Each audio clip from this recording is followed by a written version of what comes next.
Jerusalén, Jerusalén, que matas a los profetas y apedreas a los que te son enviados. ¿Cuántas veces quise juntar a tus hijos como gallina junta a sus polluelos debajo de sus alas, y no quisiste? He aquí vuestra casa os es dejada desierta.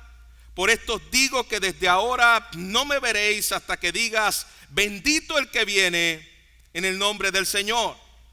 Cuando Jesús salió del templo, se iba, y se acercaron sus discípulos para mostrarle los edificios del templo. Respondiendo él les dijo: ¿veis todo esto? De cierto os digo que no quedará aquí piedra sobre piedra que no sea derribada. Y estando él sentado en el monte de los olivos, los discípulos se le acercaron aparte, diciendo: dinos, ¿cuándo serán estas cosas? ¿Y qué señal habrá de tu venida y del fin del siglo? Respondiendo Jesús les dijo: mirad que nadie os engañe, porque vendrán muchos en mi nombre diciendo: yo soy el Cristo, y a muchos engañarán. Y oiréis de guerra y rumores de guerra. Mirad que no os turbéis, porque es necesario que todo esto acontezca, pero aún no es el fin. Porque se levantará nación contra nación y reino contra reino, y habrá pestes, hambres, terremotos en diferentes lugares, y todo eso será principio de dolores. Y entonces os entregarán a tribulación y os matarán, y seréis aborrecidos de todas las gentes por causa de mi nombre. Muchos tropezarán entonces y os entregarán unos a otros, y unos a otros se aborrecerán.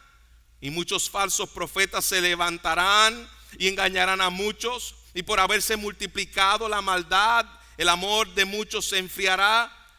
Mas el que prevaleciere hasta el fin será salvo, y será predicado el evangelio del reino en todo el mundo para testimonio de todas las naciones, y entonces vendrá el fin. Por lo tanto, cuando veáis el lugar santo, la abominación desoladora de que habló el profeta Daniel, el que le entienda, entonces los que estén en Judea huyan a los montes. El que esté en la azotea no descienda para tomar algo de su casa, y el que esté en el campo no vuelva atrás para tomar su capa. Mas ay de las que están encintas y de las que crían en aquellos días. Orad para que vuestra huida no sea en invierno ni en día de reposo, porque habrá entonces gran tribulación que no ha habido desde el principio del mundo hasta ahora, ni la habrá. Y si aquellos días no fueran acortados, nadie sería salvo, mas por causa de los escogidos en aquellos días serán acortados.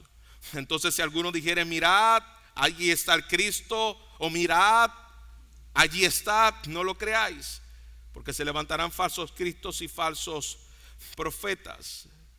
Miremos el versículo 33. Así también vosotros, cuando veáis todas estas cosas, conoced que está cerca a las puertas. De cierto os digo que no pasará esta generación hasta que todo esto acontezca. El cielo y la tierra pasará, pero mis palabras no pasarán, porque el día y la hora nadie lo sabe, ni aun los ángeles del cielo, sino solo mi Padre. Vamos a dejarlo hasta ahí. Señor, te doy gracias por tu palabra, y te rogamos, Señor, que el Espíritu que inspiró este pasaje sea, Señor, el que nos hable en esta mañana, el que ilumine nuestros pensamientos, Señor, y la misma intención del Espíritu que la inspiró sea la misma en la cual ponga la carga y el peso del texto que estamos leyendo, Señor. Te rogamos, Señor, que en la debilidad, en la distracción y en la insuficiencia de nuestra inteligencia, tu Espíritu Santo haga lo que el predicador y los que escuchamos no puede hacer. Dependemos del poder de tu Espíritu para estudiar, interpretar, enseñar y oír tu palabra. En Cristo Jesús te lo pedimos. Amén. Amén. ¿Puedes sentar, hermanos? Hay advertencias que uno no puede ignorar, y hay advertencias que si ignoramos. Hay advertencias que nos puede costar la vida si la ignoramos, y hay otras en las cuales si las dejamos pasar no va a ocurrir nada. Por ejemplo, la alarma de un carro. ¿Cuántas veces nosotros hemos pasado por algún mall, alguna tienda o un vecino y está pip, pip, pip, pip, pip? Tú le pasas por el lado y esa alarma a ti no te preocupa. En algún momento dado fastidia a tu oído, pero no vas a hacer más allá de eso. No hay una preocupación cuando esa alarma está sonando. La alarma del check engine. Esa alarma, algunos tienen la brillante idea de que cuando le sale, a mí me han dicho, quítale la batería y eso se le va. Ya deja de funcionar. Algunos nos acostumbramos a verla y está el check engine ahí y no hacemos nada. Y está esa alarma, pero no hacemos nada con ella. Ya después del tiempo ocurre algo y dice, yo no sé qué le pasó al carro, así como que de la nada dejó de funcionar. Cuando llevaba tiempo teniendo la advertencia de que algo estaba mal. La alerta y la advertencia de Amber. A veces estamos lo más tranquilos y de momento se desapareció alguien. ¿Y qué hacemos? A veces ni la miramos, ni miramos quién fue el que se desapareció, que si fue un viejito, que si fue. Y hoy en día se están desapareciendo un montón. Lo encuentran a los 20 minutos. Pero hay alarmas, hermanos, que tú y yo no podemos ignorar. Si hay una alarma de incendio en su casa, usted no la puede ignorar, porque usted sabe que se va a quemar. Si hay una alarma de un huracán categoría 5 como el que nos tocó aquí hace 8 años atrás, usted no lo puede ignorar, porque eso es algo inminente que va a tocar tu puerta y puede ser destruido. Tú sabes que ignorarlo te va a costar todo. Eso es lo que estamos viendo aquí en este texto. Este texto es una advertencia urgente contra el pueblo que había ignorado su palabra. Aquí no estamos ante una simbología de cosas que van a ocurrir curiosas en el futuro. No, porque muchas veces leemos este pasaje así. Bueno, ahí Jesús está hablando sobre cosas que van a ocurrir en el futuro, pero Jesús está hablando de un contexto sobre un pueblo que había escuchado y rechazado continuamente la palabra, y Jesús está hablando sobre el juicio que viene sobre esa generación. Los que estaban escuchando la palabra y rechazaban a sabienda y teniendo al frente al Mesías que los profetas habían profetizado. Y dice la palabra que todas esas palabras que Jesús dijo se cumplieron cabalmente. Un poco de contexto a lo que hemos visto atrás. Anteriormente vimos que los siervos y los labradores que rechazaron al hijo, ¿recuerda? ¿Y qué hicieron con el hijo? Lo mataron. ¿Y cuál fue la sentencia de Jesús sobre aquellos que mataron a su hijo? Que su casa iba a ser desierta, que la ciudad iba a ser destruida. Luego vemos en el capítulo 22 donde está la fiesta de las bodas.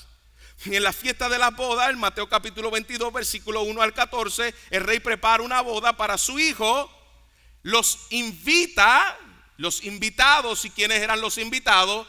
Israel. ¿Y qué hizo el pueblo con las bodas que fueron invitados? Lo rechazó. No solamente lo rechazó, dice la escritura que iban a matar a los siervos que lo rechazaron, y que iba el rey a destruir la ciudad, y que iba a invitar a otros gentiles a la boda. Mira lo que dice ahí el texto, capítulo 22, versículo 7. Y envió a sus ejércitos y destruyó a aquellos homicidas y quemó su ciudad. ¿Se da cuenta? Que esto no es como un versículo aislado. Lo que Jesús le está dando es el cumplimiento profético que ya ha venido enseñándolo por medio de las parábolas que le iba a ocurrir al pueblo del pacto que rechazó al Mesías. Lo que Daniel capítulo 9 dijo que iba a ocurrir cuando viniera el Mesías, que lo iban a matar, y que iba a ocurrir cuando mataran al Mesías. Mateo 23, versículo 38, les dijo como sentencia: vuestra casa, que fue el que leímos ahora al inicio, será dejada desierta.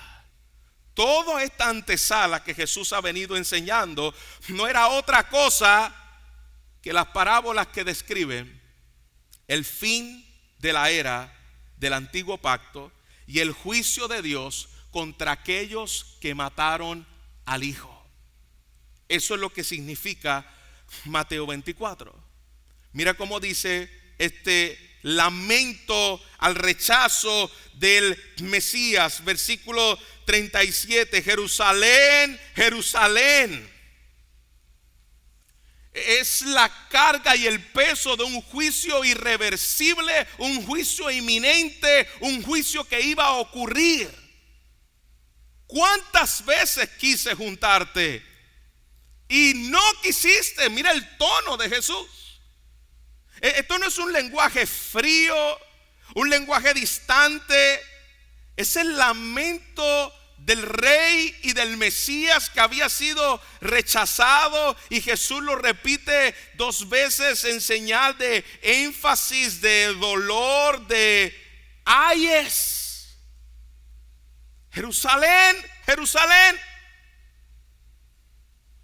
Mira la iniciativa divina. ¿Cuántas veces quise? Les envié profetas, como vimos en la parábola pasada, y los mataron. Desde el primero Abel hasta el último Zacarías, que murió en el altar, y los mataron. Una y otra vez les hablé, y finalmente les envío a mi Hijo, y son indiferentes y lo matan. Hermanos, Dios no es pasivo, Dios no es indiferente, Dios llama. Pero por otro lado, podemos ver la responsabilidad humana. Y no quisiste. No quisiste. No dice y no pudiste, dice no quisiste. Porque el problema del ser humano no es simplemente falta de información. Ellos tenían toda la información, tenían al Hijo de Dios encarnado, y no quisieron escuchar, no quisieron arrepentirse, porque el problema del hombre es del corazón. El corazón del hombre no quiere, el corazón del hombre es empedernido en su pecado y rechaza la verdad de Dios. No quisiste. Hermanos, tú puedes que estar cerca de lo espiritual y lejos de Cristo. Este pueblo estaba cerca de lo espiritual. Este pueblo rendía culto con sus labios, pero su corazón estaba lejos de Él. Ellos podían venir y podían adorar y podían presentar sacrificios, pero todo eso a los ojos de Dios, dice, ante la falta de obediencia a su voz, es cosa abominable. Podemos tener buena doctrina, podemos cantar y aún así resistir a Cristo.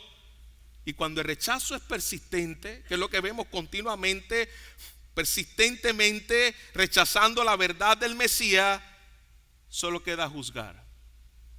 Y es el juicio que estaba sobre el pueblo del pacto, que lo iba a rechazar, de acuerdo a lo que dice Deuteronomio capítulo 32, que muestra las bendiciones del pacto y las maldiciones del pacto. Esto es lo que Jesús les va a hablar ahora, y le dice: vuestra casa os es dejada desierta. Esto no es simplemente una tristeza, es juicio del pacto.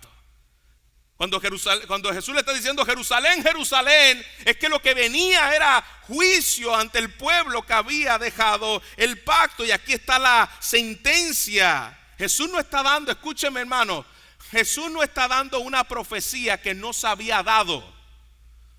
Lo que Jesús le va a decir ahora, que el templo iba a ser destruido, no era una profecía que vino solamente de la boca de Jesús. Jesús está diciendo lo que Daniel capítulo 9 decía que iba a ocurrir cuando viniera el Mesías príncipe y lo mataran. La destrucción del templo fue profetizada antes de Jesús. Jesús lo que está es tomando las palabras de Daniel. Daniel capítulo 8 versículo 11 dice: aún se engrandeció contra el príncipe de los ejércitos, y por él fue quitado el continuo sacrificio y el lugar de su santuario. ¿Cuál era el lugar de su santuario? El templo fue echado por tierra. Daniel capítulo 8 versículo 13: ¿hasta cuándo durará la visión del continuo sacrificio y la prevaricación asoladora, entregando el santuario y el ejército para ser pisoteados? ¿Se da cuenta que esto no era algo nuevo, que Jesús le está diciendo el templo va a ser destruido? Daniel dijo que cuando viniera el Mesías príncipe lo iban a matar, el sacrificio iba a cesar y el santuario iba a ser destruido. Eso es lo que está ocurriendo ahora en Mateo capítulo 24 versículo 1 en adelante. El Mesías príncipe vino, iba a ser entregado, y le está dando la sentencia detrás de todas las advertencias que le dio, y el pueblo no escuchó. La copa llegó a su límite y la ira vendría sobre aquel pueblo. Mira lo que dice Mateo capítulo 24 versículo 1 al versículo 3. Cuando Jesús salió del templo, y esto no está aquí por casualidad, y se iba, no es un detalle insignificante que Jesús esté saliendo del templo, porque precisamente en Ezequiel capítulo 10 la gloria de Dios abandona el templo antes de la destrucción, y fue al mismo lugar a donde fue Jesús. La gloria de Dios en Ezequiel, en el primer templo que destruyó el imperio babilónico, fue la misma en el templo luego en el templo de Herodes, que es el tiempo de Jesús. Aquella gloria se fue y fue a posar en el valle, y fue al mismo lugar donde Jesús sale del templo antes de profetizar la destrucción, antes de profetizar la destrucción del templo. Fue al mismo lugar. ¿Qué significaba que la gloria de Dios salía del templo? Era el juicio. Cuando la gloria de Dios salía del templo, era que iba a venir destrucción, porque ya Dios no estaba allí. El templo estaba allí, la adoración estaba allí, pero Dios no estaba allí. Eso es lo peor que nos puede pasar a nosotros, hermanos. Está la música, están los predicadores, pero que la presencia de Dios no esté aquí. Pastor, pero ¿cómo que puede pasar a nosotros? Pues somos la iglesia del Señor, estamos bajo el nuevo pacto. Sí, pero ¿cuál fue la advertencia a la iglesia de Apocalipsis? Si tú no te arrepientes, yo vendré y quitaré de ti mi candelero, mi presencia, porque se convirtieron simplemente en ruido, pero mi presencia no estaba allí. Aquí vemos la encarnación misma de la gloria de Dios, la persona de Cristo. Y habité entre vosotros y vieron su gloria, gloria como la del unigénito del Padre, lleno de gracia y verdad. Tabernaculizó, su presencia estaba en medio de su pueblo. Y él sale del templo y es como si Dios estuviese diciendo: mi presencia ya no habita aquí. La presencia de Dios ya no habita aquí, por eso volcó las mesas. Mi presencia no está aquí. Y ellos le muestran sus grandes edificios.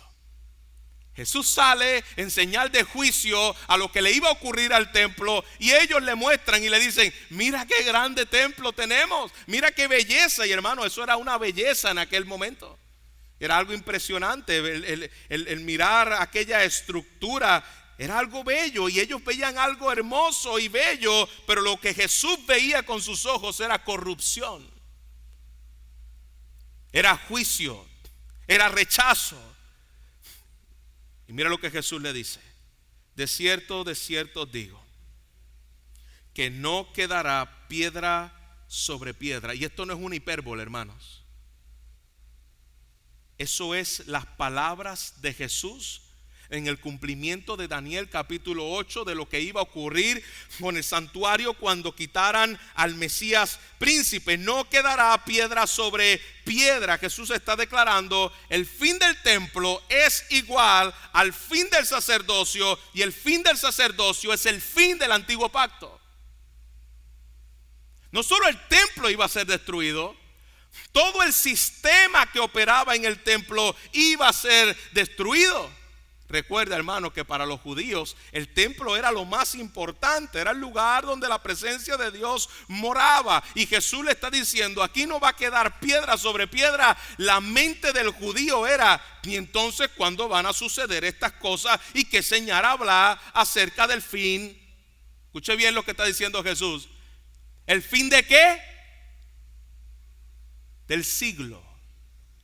Ahí no está diciendo el fin del mundo. La palabra siglo es la palabra aión, es el fin de una era. ¿Cuándo va a ser esto? Y ellos se están preguntando: ¿cuándo va a terminar este sistema? ¿Cuándo llegará lo transitorio del reino mesiánico? Los judíos no estaban esperando una segunda venida, hermanos. Los judíos no esperaban un Mesías que vendría del cielo y que sería Dios. Los judíos estaban esperando a un Mesías que vendría a restaurar el reino. No una segunda venida como nos hemos inventado. No quiere decir que Cristo no vuelva por segunda vez, pero aquí los judíos no esperaban una segunda venida. Estaban esperando que vendría el Mesías para establecer su reino sobre la tierra. Así que los judíos en este contexto no estaban esperando el fin del mundo. Así que no es posible interpretar este texto pensando que aquí está hablando del fin del mundo, porque ni los propios judíos esperaban el fin del mundo. Así que es imposible que aquí está hablando acerca del fin del mundo. Está hablando acerca del fin de una era. Mirad que nadie os engañe. Porque el mayor peligro no está en las cosas que iban a ocurrir. El mayor peligro estaba en el engaño. Habrá falsos cristos, habrá confusión espiritual, habrá apostasía, habrá persecución, habrá señales visibles, habrá guerras, hambre, terremotos. Hermano, cuando usted escucha esto, usted dice: ¿en qué tiempo de la historia esto no ha ocurrido? ¿Ha habido un momento en la historia humana que no haya guerras y rumores de guerra? No. ¿Ha habido un tiempo en la historia humana en la cual no haya visto hambre? En toda la historia humana ha visto hambre, ha visto guerra, ha visto terremotos. Jesús le está diciendo: este es el día a día. Porque si tú lees esto, tú dices: pero esto es lo mismo que está ocurriendo hoy. Sí, pero era lo mismo que estaba ocurriendo para el tiempo de Jesús. Había guerra, había rumores de guerra, había gente que decía, que incluso salieron muchos falsos cristos después de la muerte de Jesús, diciendo: yo soy el Cristo. Hasta aquí salió un loco de Ponce diciendo que era el Cristo también. Porque los puertorriqueños no nos podemos quedar atrás. Tenemos que también nuestro falso Cristo lo tenemos que tener. Así que esto no es un asunto como extraño. Esto es algo que ha estado a través de toda la historia. Ha habido apostasía, ha habido confusión espiritual, ha habido terremotos. Los terremotos siempre han existido. Lo que Jesús le está diciendo: cuidado que las cosas de la vida no distraigan ni sean engañados de lo más importante, porque todas estas cosas van a ocurrir, pero aún todavía no es el fin. Antes del fin todavía habrá terremotos, todavía habrá hambre, todavía habrá todo este tipo de palabras. En otras palabras, no confundan las señales con el evento que ha de venir. Y esto es un buen recordatorio para los cristianos. Los cristianos no seremos librados de los dolores. Los cristianos no seremos librados necesariamente de enfermedades sobre esta tierra y de adversidades y de problemas. Los cristianos no se salvan de las pruebas. Jesús le está diciendo al remanente también que está allí, y lo hace muy específicamente: ustedes perseveren y manténganse fijamente mirándome y escuchando mi palabra, para que no sean engañados por los asuntos de la vida, porque todo esto va a ocurrir. Y luego añade algo: que ha generado a veces mucha discusión. Y este evangelio será predicado en todo el mundo.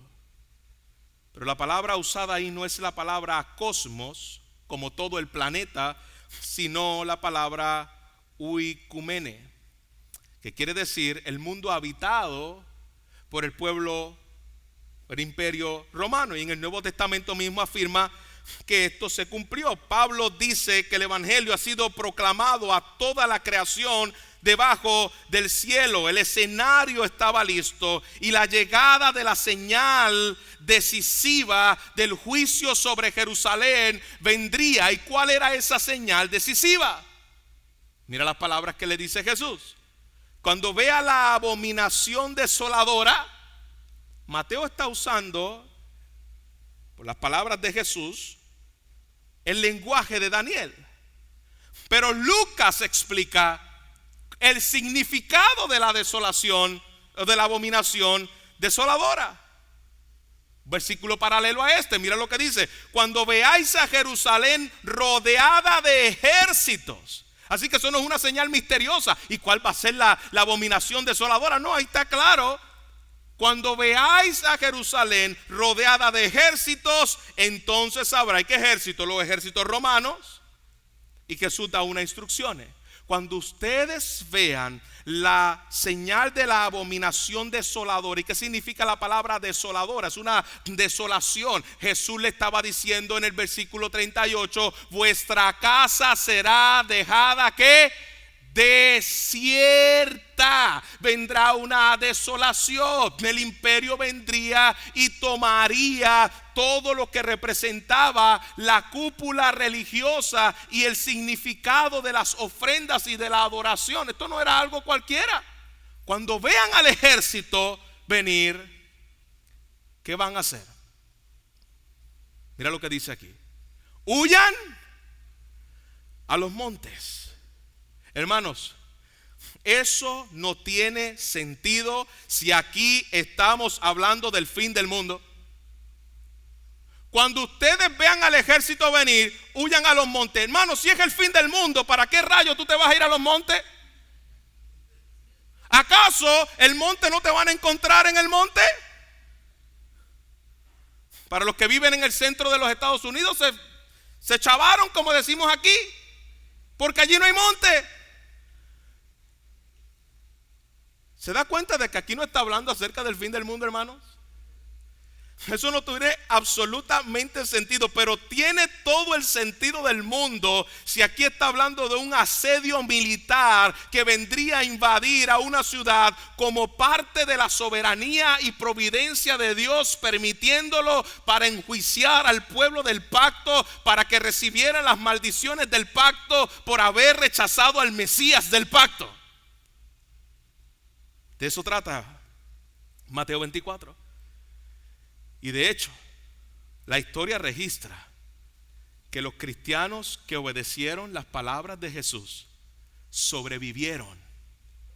Porque son los mismos sellados de Ezequiel. Cuando Ezequiel Dios iba a destruir el templo en el tiempo de Ezequiel, le dice: sella a mi pueblo, porque hay un remanente escogido por gracia que yo estaré con ellos. De la misma forma dice: yo voy a reunir a mis escogidos para que estén cuidados por mí. ¿Y quién era su pueblo escogido allí? Los que obedecieron parte de las palabras de Jesús: huyan a los montes. Y la historia registra que aquellos creyentes sobrevivieron a aquella desolación. Y aquí es donde muchos tropiezan. Mateo 24, versículo 29 al 31. Porque leen estos versículos y piensan que está hablando acerca de una venida visible. Hermanos, no se me confunda. No quiero decir que Jesús no regresa por segunda vez. Tesalonicenses dice que con voz de mando y con trompeta de Dios los muertos en Cristo resucitarán primero, y nosotros que hayamos quedado seremos arrebatados juntamente con Él en los aires. Pero eso no es lo que está ocurriendo aquí. Aquí está hablando una narrativa al pueblo del pacto recibiendo las maldiciones del pacto. Pero cuando leemos versículos como estos, por ejemplo: y el sol se oscurecerá y las estrellas caerán del cielo, asumimos que esto tiene que ser literal. No hay forma que esto sea literal. Bueno, quiero que entiendas que la Biblia se interpreta con la Biblia. El mejor comentario bíblico de la Biblia es la misma Biblia. ¿Y qué dice la palabra del Señor en Isaías? Utiliza el mismo lenguaje profético del Antiguo Testamento que Isaías utiliza para hablar de la caída de Babilonia. El mismo.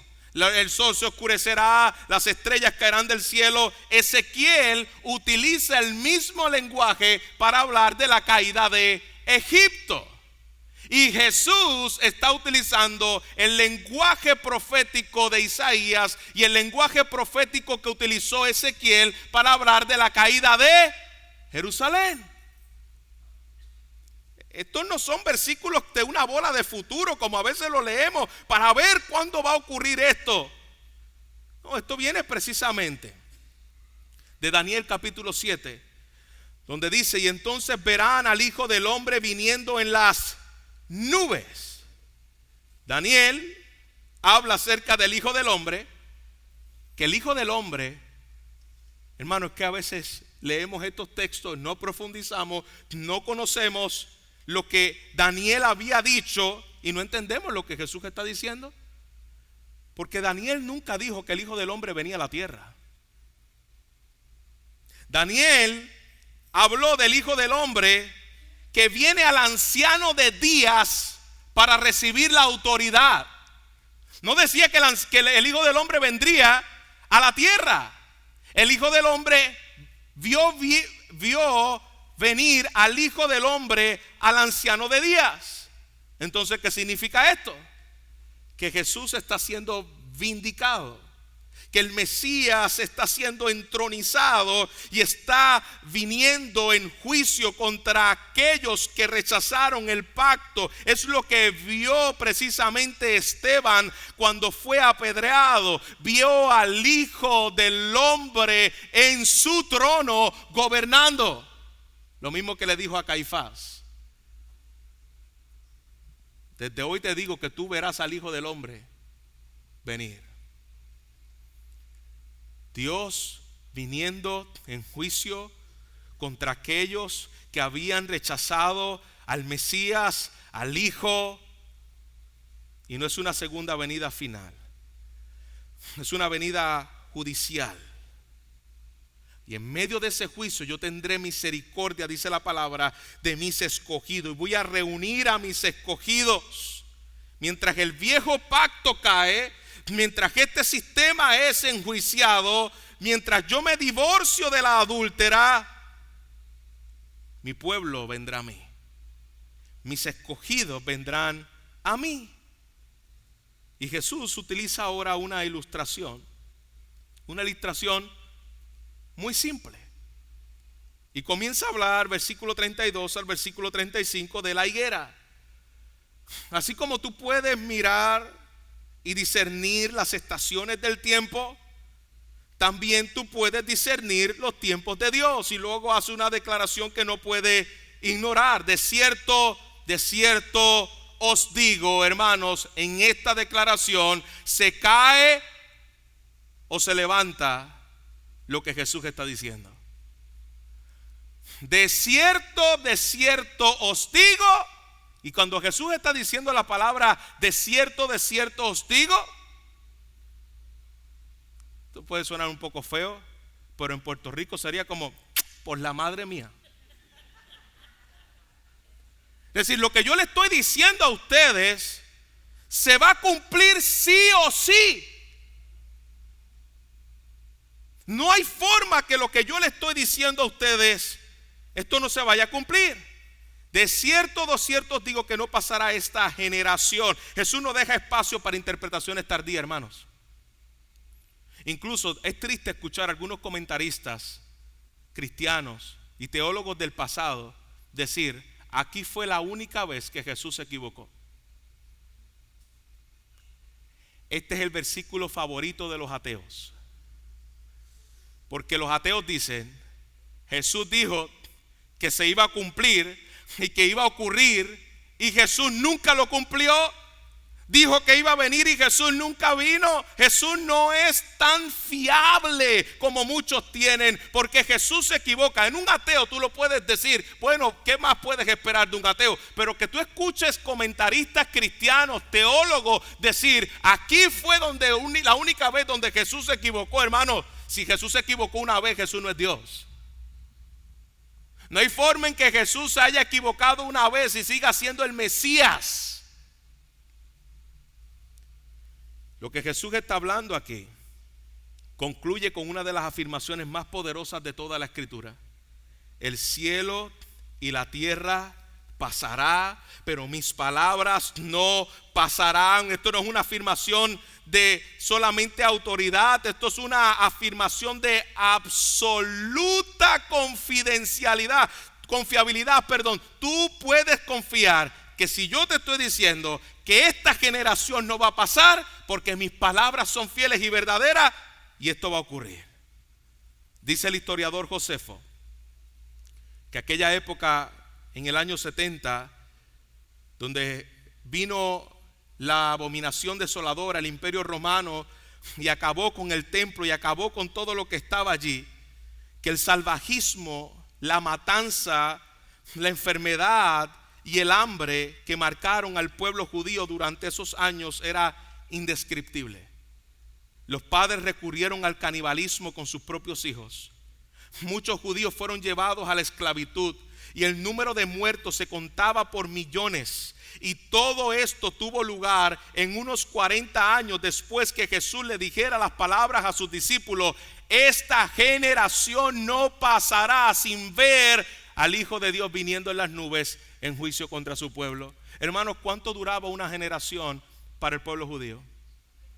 40 años. Una generación para el pueblo judío duraba 40 años. Jesús, desde la muerte de Jesús hasta la venida del imperio romano viniendo a desolar como parte del juicio soberano de Dios, pasaron precisamente eso. Desde la muerte de Cristo a los 30 y pico de años hasta el año 70 son 40 años. No pasó esa generación hasta que la palabra de Dios se cumpliera, y todas las palabras que Jesús les dijo a sus discípulos se cumplieron. Por lo tanto, no es de extrañar que les diga en el versículo 15: huyan cuando estas cosas comiencen a ocurrir. Y se les dijo que ni siquiera vayan a sus casas, ni siquiera busquen su ropa cuando el ejército romano los invadiera, porque Lucas habla que era el ejército que venía a invadirles. Hermanos, aquí vemos la soberanía de Dios, la fidelidad de Dios a su palabra en medio de estas advertencias que continuamente fueron rechazadas por el pueblo. Dios le hablaba, ellos lo rechazaron, vino el Hijo, ellos lo mataron. Y dice la historia que cuando entró el ejército, la meta no era destruir el templo. La meta era hacer de ese templo, cuando lo conquistaran a Jerusalén, hacerlo una reliquia de victoria y decir: esto es nuestro. Ellos no tenían como meta destruir el templo. Pero hermanos, cuando Dios ha dado una sentencia, se dice que uno de los soldados tomó un tronco y lo lanzó al aire, y que justamente cayó en el templo y lo quemó. Aún Dios soberanamente, cuando va a ejecutar, aunque los soldados no quieran, Dios sí lo había determinado. Y Dios pudo utilizar un tronco quemado para que cayera justo en el templo, aunque los soldados no quisieran que el templo fuera destruido. Pero Dios había dado la sentencia. Y como juicio de Dios, el cielo y la tierra puede pasar, pero la palabra de Dios es fiel. Incluso cuando leemos versículos como: aunque yo fuera infiel, Dios sigue permaneciendo fiel. Hermanos, ahí está hablando precisamente acerca del juicio. Dios es fiel en ejecutar la sentencia que Él ha determinado. A manera de aplicación, este texto no es solamente historia, que va a ocurrir miles de años después, sino que ocurrió hace más de 2000 años atrás, cuando la advertencia de la voz de Dios es ignorada. Porque esa es la tendencia del corazón humano, hermanos. No mire solamente esto como que, wow, qué duro el corazón de los judíos, qué rebelde el corazón del pueblo de Dios en aquel momento. Esa es la tendencia nuestra, hermanos. Es rechazar las palabras de Cristo. Yo prefiero quedarme confiando en estructuras externas religiosas e ignorar las advertencias del juicio de Dios. Jerusalén tenía religión, pero rechazó al Mesías. Tenía templo, pero no tenía fe. Tenía escritura, pero no tenía obediencia. Hermanos, nosotros también podemos hacer exactamente lo mismo. Ese es el peligro de la religión sin Cristo. Podemos tener estructura, podemos tener todas estas cosas, incluso poder terminar y decir, ay pastor, esa predicación me ministró tanto, fue poderosa, tremendo, y yo me voy y sigo sin querer obedecer la palabra de Dios. Eso lo tenía el pueblo, y eso es posible hoy, hermanos. Antes de que el templo fuera destruido, ellos seguían con su ritualismo y ya Dios se había ido de allí. Dios no estaba en el templo, pero ellos seguían con su ritualismo. Todo está bien. Segundo, Dios juzga a los sistemas corruptos. Ninguna institución religiosa está por encima del juicio de Dios. Ninguna.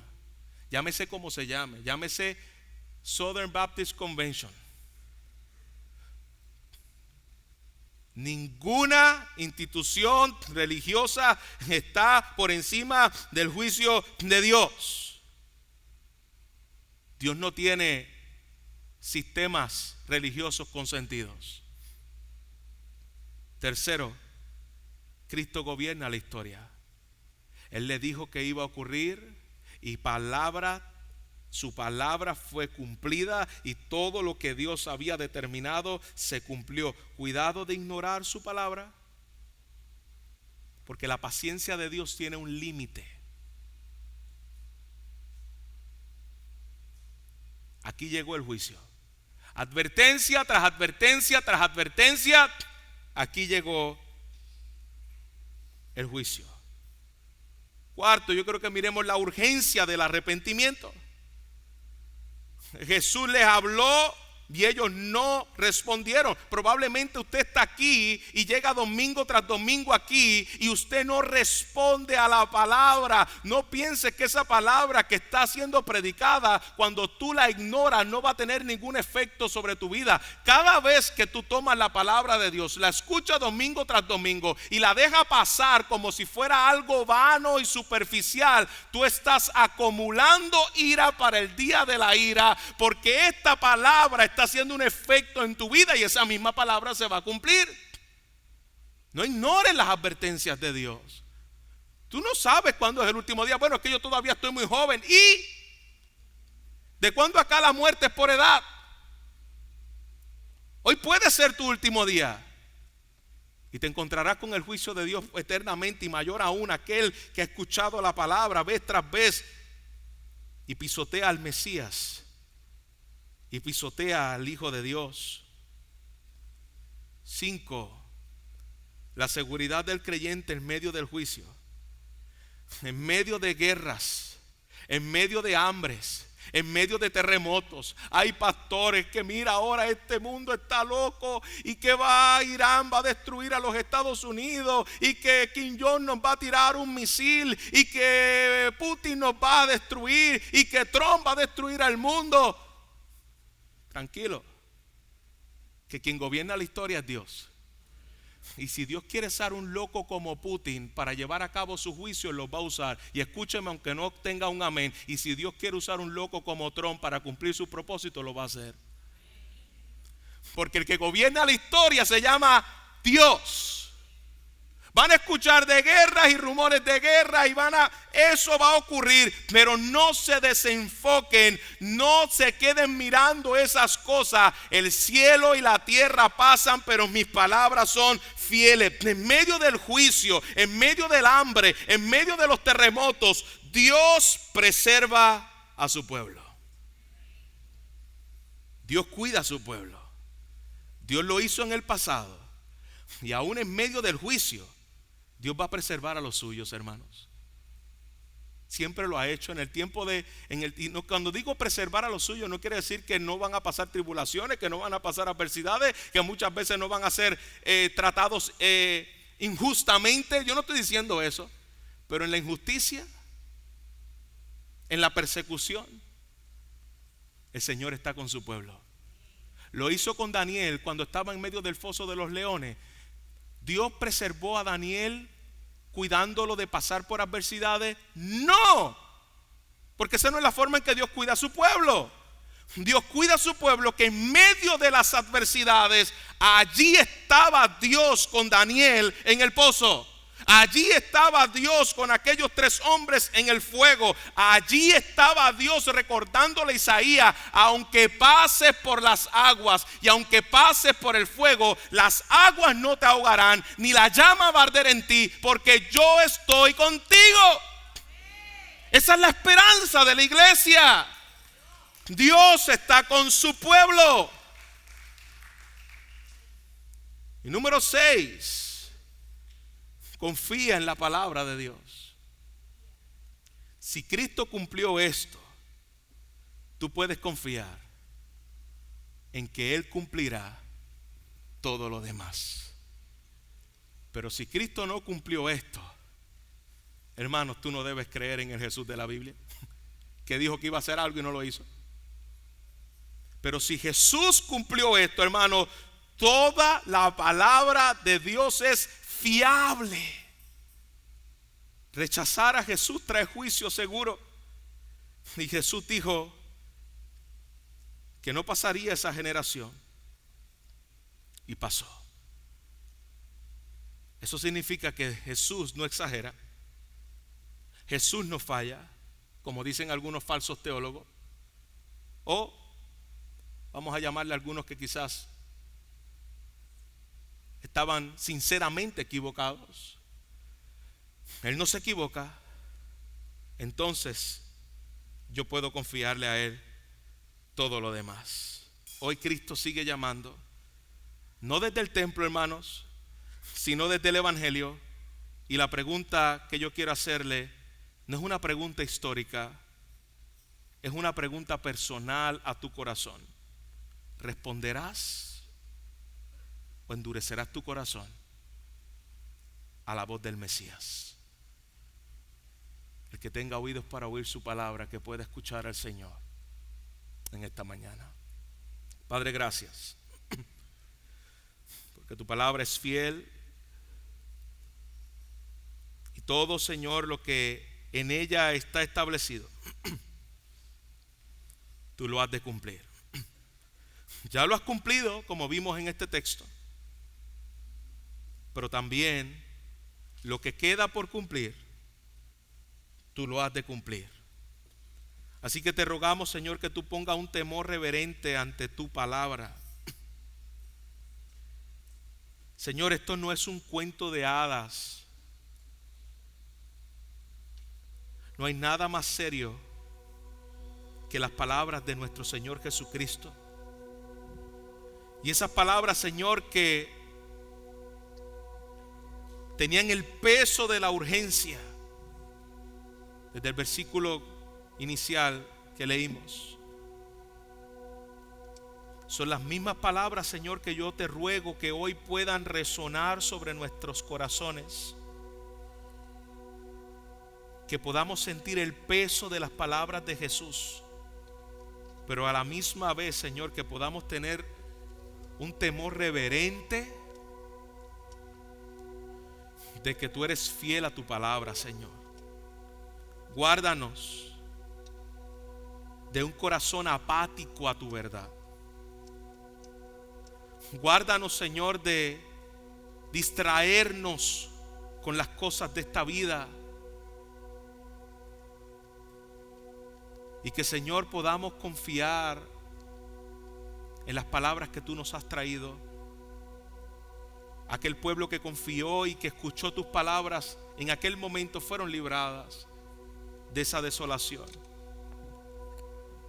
Bienaventurado aquel que escucha mi palabra, pero no solamente que escucha mi palabra, sino aquel que obedece mi palabra.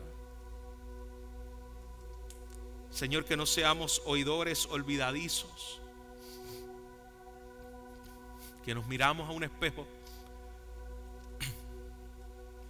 y al instante olvidamos lo que vimos. Que no construyamos, Señor, nuestra casa sobre arena, sino que podamos, Señor, construir nuestra vida sobre la roca, que es tu palabra, la que sostiene nuestras vidas, que es el Cristo, la palabra encarnada, la que sostiene nuestras vidas. Todo esto te lo rogamos, Señor, en el nombre de Jesús. Amén.